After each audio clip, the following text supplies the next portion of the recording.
आज की हमारी वीडियो का विषय है दमा बचाव ही सुरक्षा है। Asthma prevention is safety. इस वीडियो में हम दमा के कारण और इसके निवारण के विभिन्न तरीकों के बारे में जानेंगे। दमा एक ऐसा रोग है जिसमें रोगी की सांस की नलियों में सूजन आ जाती है, जिसकी वजह से रोगी को सांस लेने में कठिनाई का सामना करना पड़ता है। दमा का प्रमुख कारण वायुमंडलीय प्रदूषण और एलर्जी होते हैं, लेकिन दमा की समस्या अन्य कई कारणों से भी हो सकती है, जैसे घर या बाहर की धूल, रसोई का धुआं, नमी, घर में सीलन, मौसम में बदलाव, सर्दी जुकाम, धूम्रपान, मानसिक चिंता आदि प्रमुख होते हैं। आइए जानते हैं कि दमा के क्या कारण हैं।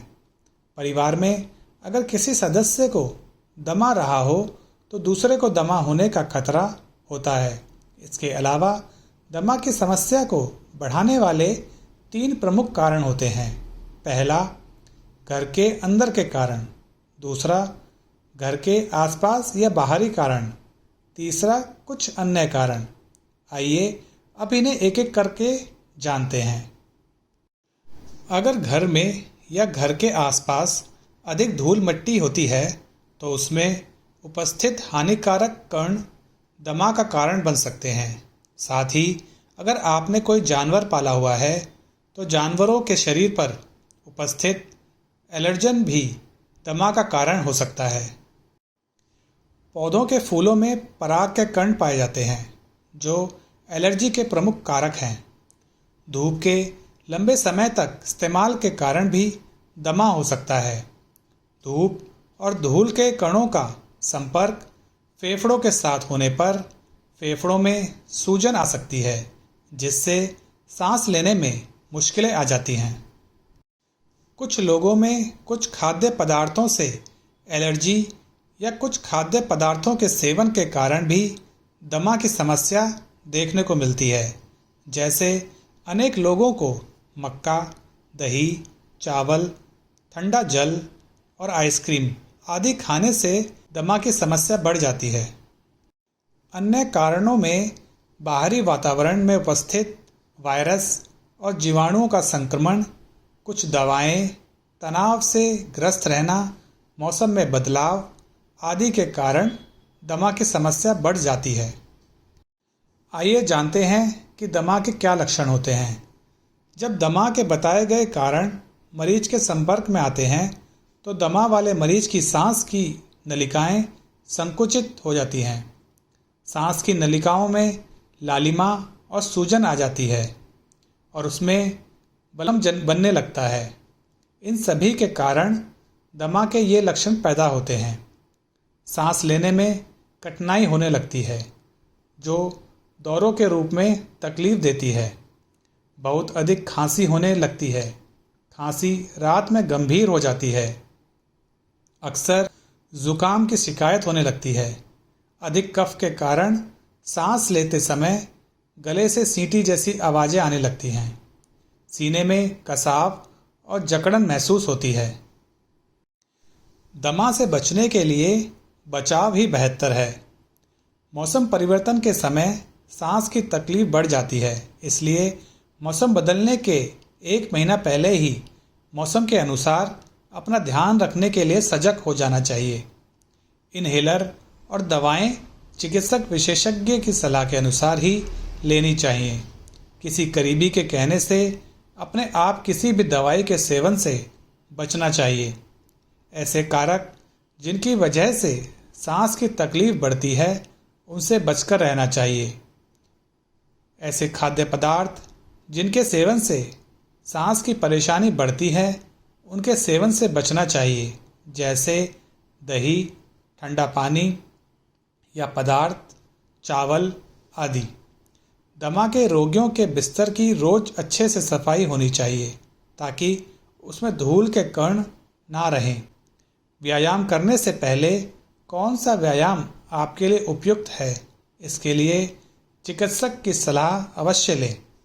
अगर आपको बहुत अधिक सांस की दिक्कत है तो मेहनत का कार्य करने से बचना चाहिए या इन्हेलर लेने के बाद ही कार्य करना चाहिए, पर बहुत ज़्यादा नहीं करना चाहिए। दमा से पीड़ित बच्चों को लंबे रोएदार कपड़े नहीं पहनाने चाहिए। साथ ही उन्हें रोएदार खिलौने खेलने को नहीं देने चाहिए। अगर आपके आसपास या घर में पुताई या पेंट का कार्य चल रहा हो तो दमा रोगियों को उससे दूर रहना चाहिए। आइए जानते हैं कि इस समय दमा के क्या इलाज उपलब्ध हैं। दमा पूरी तरह से ठीक नहीं होता है, लेकिन इसे नियंत्रण में रखा जा सकता है। इस प्रकार दमा के साथ जी रहा व्यक्ति सामान्य और सक्रिय जीवन जी सकता है। इसमें पहला है इनहेलर थेरेपी। दमा का उपचार आमतौर पर इनहेलर से होता है, जो दमा की दवा लेने का सबसे सुरक्षित तरीका है। ऐसा इसलिए क्योंकि इनहेलर के जरिए दवा व्यक्ति के फेफड़ों तक पहुंचती है और यह तुरंत असर दिखाना शुरू कर देती है। यह ध्यान देने योग्य है कि इनहेलेशन थेरेपी में सिरप और टैबलेट्स की तुलना में 10 से 20 गुना तक कम खुराक की ज़रूरत होती है और यह अधिक प्रभावी होती है। Reliever inhaler. ऐसे इनहेलर जल्दी से सांस नलिकाओं की मांसपेशियों का तनाव कम करते हैं और तुरंत असर करते हैं। इनको सांस फूलने पर लेना होता है। Controller inhaler. ये इनहेलर सांस की नलिकाओं में सूजन को घटाकर उन्हें अधिक संवेदनशील बनने में से रोकते हैं और दमा के गंभीर दौरे के खतरे को कम करते हैं। इनको लगातार अपने समय पर लिया जाता है। दूसरा है टैबलेट। दमा के उपचार में ज़्यादातर लोगों को टैबलेट्स की ज़रूरत नहीं पड़ती है, क्योंकि इनहेलर सामान्यतः अच्छी तरह से कार्य करते हैं। दमा से पीड़ित व्यक्ति को कुछ विशेष परिस्थिति में इनहेलर के अलावा टैबलेट्स लेने की भी सलाह दी जाती है। कभी कभी दमा के दौरे को कम करने के लिए स्टेरॉयड टैबलेट थोड़े वक्त के उपचार के लिए दी जाती है। कुछ बार कुछ लोग इनहेलर का प्रयोग ठीक प्रकार से नहीं करते हैं, जिसके कारण इनहेलर से दवा ठीक प्रकार से सांस मार्गों में नहीं पहुंच पाती है। उन्हें दवाई देनी पड़ जाती है। अपने इनहेलर का ठीक प्रकार से इस्तेमाल करना अपने डॉक्टर से अवश्य सीखें। अस्थमा से पीड़ित व्यक्ति के लिए कुछ ध्यान देने योग्य बातें। कम प्रदूषण वाली जगह पर रहना शुरू करें, जहां आपको शुद्ध वायु मिले। यहाँ पर आपका अस्थमा 20 से 30% ठीक हो जाएगा। बच्चे हों या बुजुर्ग, सभी को अपने फेफड़ों को मजबूत बनाने के लिए सांस से संबंधित प्राणायाम करना चाहिए। इससे आपका रेस्पिरेटरी सिस्टम अच्छा होगा, आपकी सांस की नलिकाएं साफ हो जाएंगी।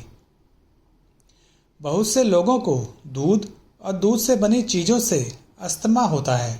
अगर हम इन्हें छोड़ दें तो अस्थमा में काफ़ी फ़ायदा हो सकता है। दूध से बनी चीज़ें लेने से बलगम की समस्या ठीक नहीं होती है। इससे कफ बहुत बढ़ जाता है। दमा रोगियों को केला, कटहल, पका हुआ चुकंदर नहीं खाना चाहिए।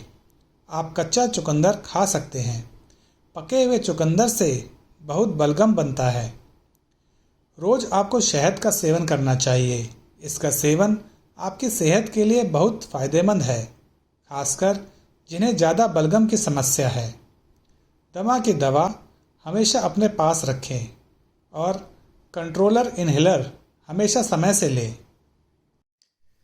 वीडियो से संबंधित अगर आपके कोई सुझाव हों या आप किसी चीज़ के बारे में जानना चाहते हों तो कमेंट के माध्यम से हमें अवश्य बताएं। धन्यवाद।